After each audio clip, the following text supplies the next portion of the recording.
सबसे मिलने की सौभाग्य मुझे मिला, क्योंकि मैं जानता हूं और मुझे विश्वास है, जो मेरे सामने आज जो भी आत्माएं बैठे हैं, ये बाबा के चुने हुए रतन है, जो बाबा के घर में बाबा से मिलने आए हैं और अपना ईश्वरीय जन्म सिद्ध अधिकार प्राप्त करने के लिए आए हैं। जब भी अव्यक्त बाबा हम बच्चों को देखते हैं तो बाबा को हम इस रूप में दिखाई नहीं देते। बाबा हमारी जो असली स्वरूप है, जो डबल ताजदारी है, वही स्वरूप बाबा को दिखता है। और बाबा हम बच्चों को जो प्यार से बच्चे बच्चे जो कहते हैं, तो वो ही स्वरूप है जो आदि के, जो हम सभी आदि रतन हैं। भले हम सभी इस समय पर शरीर के उम्र से या ज्ञान के उम्र से हम कहते हैं, परंतु हम सभी जानते हैं हम सब बाबा के हैं, बाबा के साथ है, और हम सभी वही 5000 पूर्व सनातन धर्म के देवी देवता घराने के ही हम बच्चे हैं। मैं पहली बार जब आबू पर्वत पर आया, बाबा मम्मा से मिला, तो मुझे पहला वरदान मम्मा से यही मिला था कि अरे ये तो कल्प पहले वाला बच्चा है। तो मम्मा में वो शक्ति थी जिसको बाबा कहते हैं परखने की शक्ति। मम्मा देखते ही बता देती थी ये कैसी आत्मा है। बाबा तो जानते ही है, परंतु मम्मा भी जानती थी। हम बच्चों को भी समय के अनुसार अब ये शक्ति भी वरदान के रूप में प्राप्त होती जा रही है कि आप जैसे जैसे आत्माओं को देखते जाएंगे तो आपको भी ऐसी अनुभूति होगी कि जैसे ये आत्मा सतो रजो या इसी कलयुग के है। आपको थोड़े से ही बात करने से, किसी के चलन से मालूम हो जाता है। इसलिए सभी शक्तियों में परखने की शक्ति का इस समय पर बहुत आवश्यक है। क्यों? क्योंकि परखने की शक्ति न होने के कारण इतना नुकसान हो रहा है। कौन सा? दुनिया के नुकसान तो हो ही रहा है, रिसेशन कहते हैं, परंतु हम बच्चों का नुकसान है समय का। हम किसी को पूरा पहचानते नहीं तो हमारा समय व्यर्थ हो जाता है। इस समय पर बाबा हम बच्चों को हर प्रकार से समझा चुके हैं, तो संगम का 1 सेकंड, 1 मिनट भी या कई वर्षों बराबर या 1 जन्म के बराबर भी हो सकता है। तो इतना वैल्यू बाबा ने इस समय पर दिया है। तो इसीलिए बाबा चाहते हैं कुछ न करो तो बाबा की याद तो करो। 24 बार बाबा को याद करने की जो विधि बाबा ने बताया, वो इसीलिए बताया कि हो सकता है समय कुछ ऐसा भी आ जाए जो आप कुछ करना चाहे तो भी न कर पाए, तो क्या करेंगे? पर याद कोई आसान का काम नहीं। क्लास कराना सहज है, ज्ञान देना सहज है, परंतु याद में बैठे इसमें थोड़ी सी मेहनत चाहिए, आदत चाहिए। क्योंकि शरीर को तो बिठा भी सकते हैं और लेट भी जा सकते हैं, परंतु मन इसी नेचुरल रूप से एक कर्मयोगी का आनंद जो बाबा ने कहा, उसमें थोड़ी सी मेहनत लगता है। तो इसलिए आप सबसे यही निवेदन है, समय के अनुसार परखने की शक्ति बहुत चाहिए। पहले हम क्यों परखते थे? क्योंकि थोड़ी सी लालच होती थी, तो इनसे हमको क्या फायदा होगा, एक दो की फायदे के लिए ही सोचते थे, देखते थे। परंतु अब बाबा ने हमको वन साइडेड कर दिया है। देवता जो है ना, वो वन साइडेड है। देवता, लेवता नहीं। तो इसीलिए हम सबको कभी न कभी ये डिसाइड करना होगा मन से कि कोई भी हो, देना ही देना है। जब आपको देना ही देना है, तो बाबा ने कहा था, ज्ञान भी उनको देना है जो पात्र देख के। तो आप बोलते जा रहे हैं और सामने वालों का बुद्धि में कुछ जा नहीं रहा है, तो वो टाइम वेस्ट हो गया, हमारा समय वेस्ट हो गया। तो इसलिए हम बच्चों को इस बात पर बहुत ध्यान रखना है कि हमारा समय बिल्कुल व्यर्थ न जाए। इसके लिए अपने को इस समय पर सेवा से ज्यादा, 4 सब्जेक्ट है बाबा ने बताया था, चारों पर ध्यान रखना है बाबा ने बताया था। परंतु हम लोग सेवा में तो बहुत रुचि रखते हैं, बहुत अच्छा लगता है, सेवा में खुशी भी तुरंत मिल जाती है, परंतु मार्क केवल 25 ही है। 4 सब्जेक्ट में सेवा का भी केवल 25 मार्क है। बाकी जो 75 है वो 3 सब्जेक्ट और है। परंतु बाबा ने जो योग की सब्जेक्ट है, उसको बाबा ने प्राथमिकता दी है।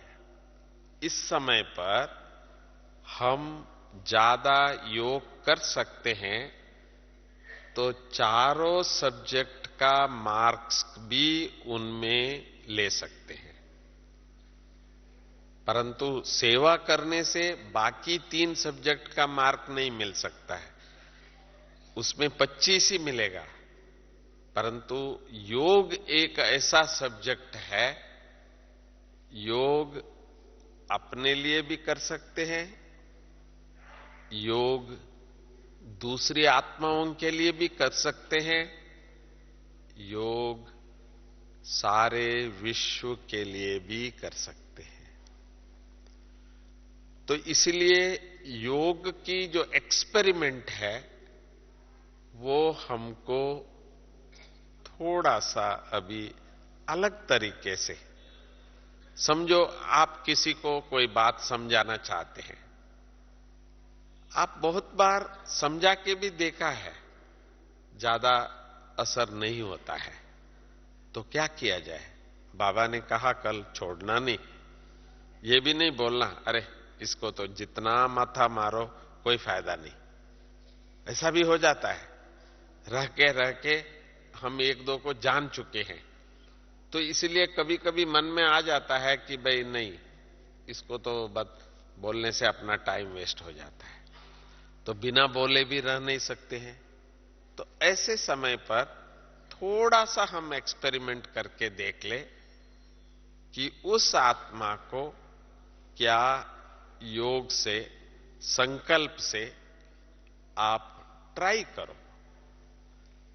उसमें अपनी आत्मिक शक्ति का भी हमको थोड़ी थोड़ी परीक्षा हो जाती है, और सच्चे दिल से उस आत्मा की भलाई के लिए हम सोचते हैं और बाबा से दुआएं मांगते हैं, तो बाबा की भी याद समाई हुई है और हम आत्माएं भी शुभ भावना, शुभ कामना में हैं, तो वो हम न चाहते हुए भी हमारे बैंक बैलेंस बढ़ता जाता है, माइनस नहीं होता। भले सामने वाला कैसे भी आदमी हो, कोई भी आत्मा हो, परंतु हमारी ये जो दृढ़ संकल्प हमने जो किया, बाबा बस हमको तो देना ही है, हमको तो भला करना ही है, तो ये काम हम पहले मुख से करते थे, पर अभी हम उसको थोड़ा सा मन से करके देखते हैं। तो मन के आनंद का, जैसे देखो बाबा सामने आए, आप सबका मन में एक संकल्प आया, बाबा आ गया, बाबा ने दृष्टि खोला, तो बाबा की दृष्टि मेरे ऊपर ही आवे, बस मैं बाबा से इतना शक्ति प्राप्त कर लूं, सबका दिल में आ रहा था उस वक्त। बाबा भी देख रहा था, तो बाबा एक कोने से उस कोने तक देखा, परंतु जहां जहां देखा सबके दिल में एक ही उमंग थी, बस बाबा की शक्ति, बाबा की शक्ति मेरे अंदर आ रही है, बस बाबा की नजर मुझे, मेरे ऊपर है। तो हर आत्मा को ये अनुभूति हुई कल, सबने अनुभव किया। जिन जिन्होंने अनुभव किया हाथ उठाइए, देखो सबने हाथ उठाया। एक बाबा और पूरा हॉल को, जहां 15,000 भाई बहने बैठे थे, तो कहां एक एक को देखा, पर हर एक ने बाबा से अपना अधिकार ले लिया। बाबा ने हर आत्मा की दिल को छू लिया। तो ये बाबा का कमाल तो था ही, पर आपकी भी कमाल थी, क्योंकि आपकी संकल्प था। आपका संकल्प कहीं नहीं जाता था, कोई विचार नहीं आया, बस सामने बाबा को देखते रहे, बाबा से वो आनंद लेते रहे। यहां ऐसा भी हुआ, मुझे मालूम है, भले बाबा की दृष्टि थोड़ी सी उस तरफ गई भी होगी, पर सामने वाला वही सोच रहा है कि वह बाबा अभी भी मुझे ही देख रहा है। ऐसा भी हुआ है। क्यों? क्योंकि मैं और बाबा के बीच में कोई नहीं रहा, न ये डायमंड हॉल, न 15,000 लोग, न आस पास में जो बैठे हुए, इतना स्वार्थी थे हम उस समय पर। मैं और मेरा बाबा, बाजू में कौन है वो भी नहीं पता, कौन क्या कर रहे हैं वो भी नहीं पता। तो संकल्प तो दृढ़ है, चाहे हम एकाग्र हो सकते हैं, एक संकल्प में स्थित रह सकते हैं। तो यही बाबा कहते हैं, तो यही अभ्यास थोड़ा सा आप देने के कार्य में भी करो। जिन आत्माओं को आप देना चाहते हो, बाबा इस आत्मा को भी शक्ति दो, बाबा इस आत्मा का भी भला करो। थोड़ा टाइम उस आत्मा को आप शक्ति देने के बाद जो आप कहना चाहते हैं, बड़े प्यार से 2 शब्दों में कहिए। जो आपको बहुत समझाना पड़ता था, सिर्फ 2 शब्दों में आपको आश्चर्य होगा।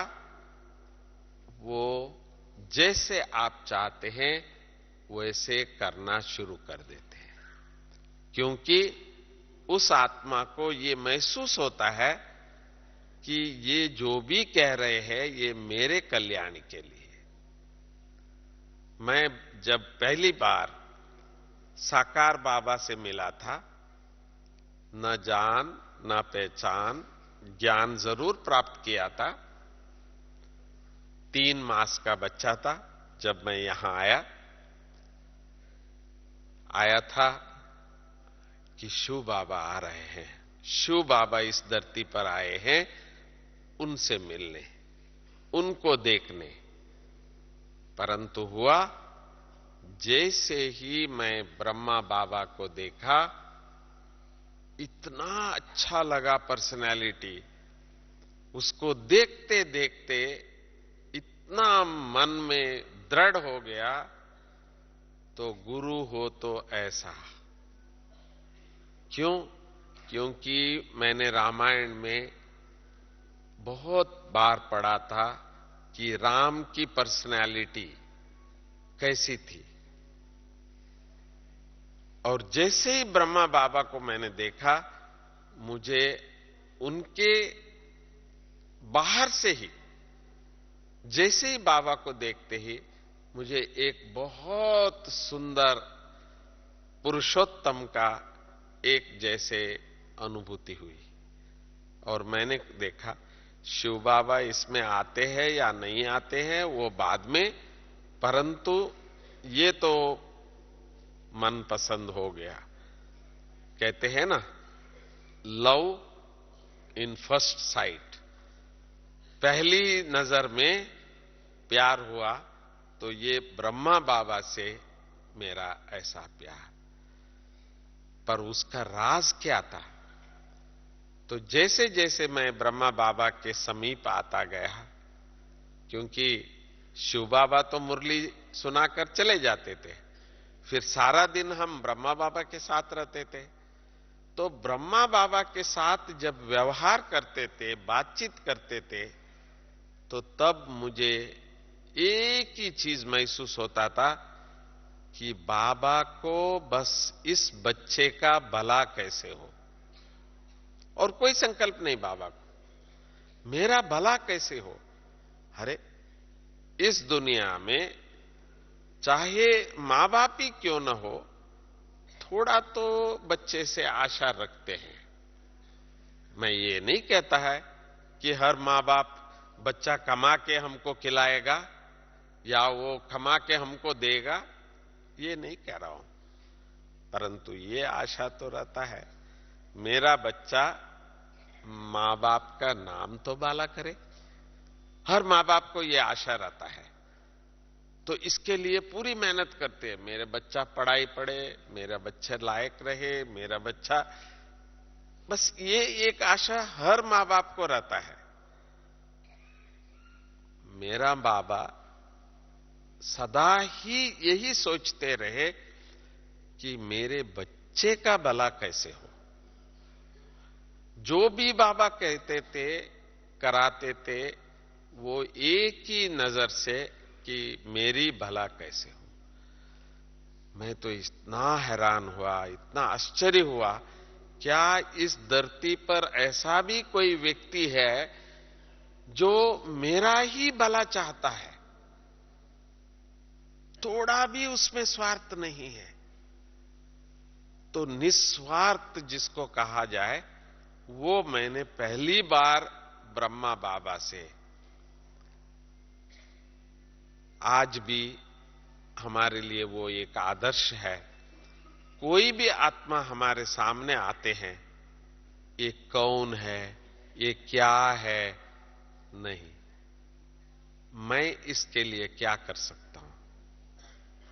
हमारी जो दादी जी है, प्रकाशमणि दादी जी, उनसे हम कभी पूछते थे, दादी आप इतने बिजी रहते हैं, सुबह से शाम तक लोगों से मिलते रहते हैं, तो आप अंदर से क्या लक्ष्य है आपका? हमको तो बोलते हैं आप सेवा करो, योग करो, पर मैं देखता हूं दादी आप सारा दिन लोगों से मिलते रहते हैं, तो आपका क्या लक्ष्य है? तो दादी कहती यही तो बात है, मेरा एक ही लक्ष्य है, दुआएं दो, दुआएं लो। मैंने कहा वाह, हमको तो कहते हैं योग करो, सेवा करो, और आप देखो तो दुआएं दो, दुआएं लो। पर जब करने लगे, हमने सोचा कि भाई नहीं, हम भी क्यों नहीं करें। तो दुआएं दो, दो तो लेने वाला भी ले। दादी के सामने जो भी जाता है इतना खुश होके आता है, इतना खुश होके आवे, मेरी दादी, मेरा बाबा। अरे हमको तो ये कोई नहीं कह रहा है ये हमारा है। तो दुआएं देना भी तो इतनी इजी तो नहीं है। तो पहले दादी जैसा बने, बाबा जैसा बने, तो इतनी रहमदिल, इतना मीठा, इतना प्यारा, इतना निस्वार्थ भाव। तो तब समझ में आई कि महान क्या होता है। ये जो बाबा ने नंबर्स जो लगाया कि भाई 8 है, 108 है, 16,108 है, ये सब क्या है? ये नंबरवार है। ये सब क्यों है? क्योंकि बस इसी एक बात की है कि दुआएं देने के लिए भी थोड़ी सी दुआएं इकट्ठा करनी पड़ती है। पहले दुआएं लो, फिर दुआएं देने में थोड़ा सा सहज होता है। तो पर दुआएं ले कैसे? दुआएं लेने के लिए पहले निस्वार्थ भाव से सेवा करनी पड़ती है। हम क्या, हम तो सुनाते रहते हैं ज्ञान। हमको तो खुशी ज्यादा मिलती है लोगों को ज्ञान सुनाने में। सुनने की आदत आजकल थोड़ा कम है। दादी सुनती थी, कोई भी आते दादी को जो भी सुनावे दादी सुनती थी। हम लोग देखते हैं तो हम सुनाने में बहुत आनंद आता है, जो भी आए उसको सुनाते हैं। तो ये भी एक बात मैंने करेक्शन की कि सुनने की शक्ति भी एक बहुत बड़ी शक्ति है। किसी को भी हम देखते हैं बहुत ज्यादा सुन नहीं सकते हैं, थोड़ा सा सुनते सुनते बस बस बस बस कह देंगे। परंतु दादी पहले दिल लेती थी, इसके बाद दिल देती थी। किसी का दिल लेना, किसी का सुनना, किसी के लिए थोड़ी सी अपनी सहन शक्ति को बढ़ाना, सही या गलत वो बाद में, पर सुनना बहुत कम लोग तैयार होते हैं। तो मैंने देखा बाबा और मम्मा ने हम जो है जैसा है उन्होंने पहले अपनाया। मेरे बच्चे बाबा ने कहा, इसके बाद हमने बाबा मेरा बाबा कहा। तो इसी प्रकार आज भी हम किसी को भी देखते हैं तो पहला प्रश्न आता है ये कौन, ये कौन। वो जो कौन जो क्वेश्चन मार्क में बहुत दूरी रह जाता है। जैसे ही हमारे सामने आए हमको ये लगे अरे ये तो बाबा का बच्चे हैं, बाबा ने आज मेरे सामने भेजा है, तो मुझे उनको आज बाबा का वरदान देना ही है। तो सहज कौन सा, ज्ञान सुनाना शुरू कर देंगे। आप शरीर नहीं हो, आप आत्मा हो। कहेगा भाई मैं तो अपना काम से आया हूं, तो आप मेरा काम तो पहले करो। तो इसीलिए बाबा ने कहा अभी शब्दों से देने का समय कम हो गया है। जो भी आता है आपका नयन, आपकी चेहरा, एक ऐसा मुस्कुराहट का ऐसा प्यारा हो जो सामने वाला जो भी प्रश्न लेके आया है उसका आधा तो मन शीतल हो जाता है। बाबा के सामने हम जाते थे, बाबा की दृष्टि पड़ते ही हमारा हालत ऐसी बिल्कुल शीतल हो जाते थे। कई बार बाबा से क्या पूछना क्या बोलना वो सब भूल जाते थे और बाबा हमारा मजाक करते थे, बोलो बच्चे कुछ तो बोलो। क्या बोले?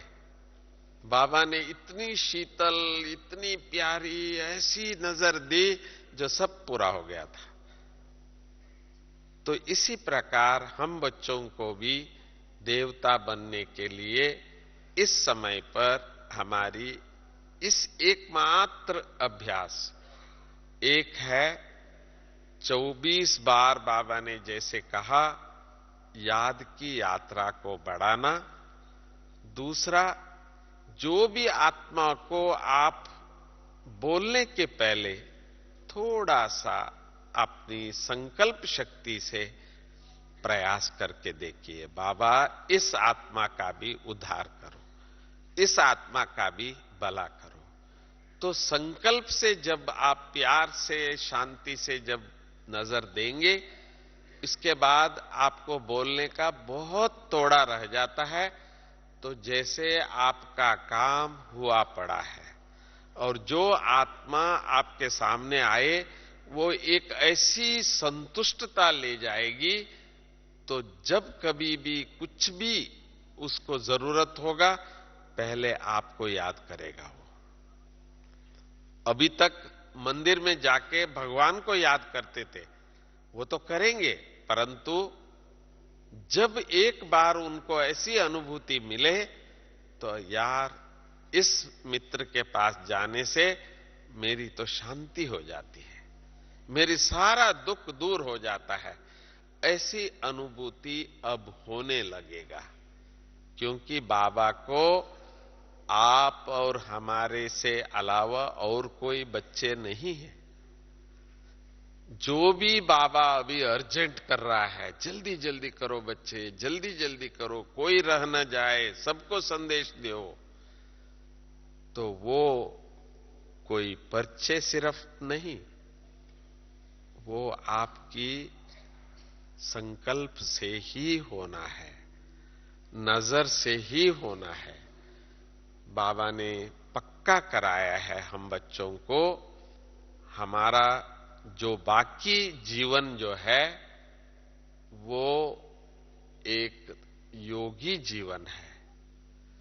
योगी का जो प्रभाव है वो पैम्पलेट से नहीं, उसकी स्वयं की उपस्थिति से, स्थिति से। बाबा ने इस बात पर बहुत फोर्स दिया कल, सिर्फ कमेंट्री से नहीं, मैं शांति स्वरूप हूं वो नहीं, शांति की स्थिति में रहना। तो इसलिए हम बच्चों को एक ही रास्ता रहा है कि स्वयं को उस स्थिति में रहना और दूसरों को भी उस स्थिति में लाना। तो बाबा को हम सब ने ये वायदा किया है, बाबा हम सभी करके दिखाएंगे।